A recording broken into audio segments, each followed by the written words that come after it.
400 సీట్లు వస్తే రాజ్యాంగం రిజర్వేషన్లు తొలగిస్తామని మోదీ అంటున్నారని బీఆర్ఎస్ వర్కింగ్ ప్రెసిడెంట్ కేటీఆర్ అన్నారు. వేములవాడలో జరిగిన బీఆర్ఎస్ నియోజకవర్గ బూత్ కార్యకర్తల సమావేశంలో కేటీఆర్ పాల్గొన్నారు. ఎన్డీఏ సర్కార్ అరాచకాల్ని అడ్డుకునే సత్తా గులాబీ జెండాకే ఉందని తెలిపారు. 100 రోజుల్లో 6 గ్యారంటీల పేరుతో చోటేభాయ్ మోసం చేశారని, 2014లో బడాభాయ్ మోసం చేశారని రాష్ట్ర కేంద్ర ప్రభుత్వాలపై కేటీఆర్ ధ్వజమెత్తారు. అంబేద్కర్ రాసిన రాజ్యాంగాన్ని రద్దు చేసి రిజర్వేషన్లను ఎత్తేస్తామని మాట్లాడుతున్నారు కొంతమంది బీజేపీ ఎంపీ అభ్యర్థులు.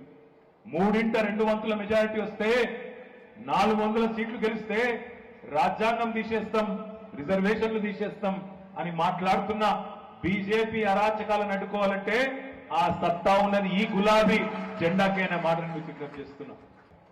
100 రోజుల్లో అన్ని చేస్తాం, 100 రోజుల్లో మీకు ఏది కావాలంటే అది చేస్తాం అని అరిచేతుల వైకుంఠం చూపెట్టి ఆనాడు ఓట్లు వేయించుకున్నాడు చోటాబాయ్ రేవంత్ రెడ్డి.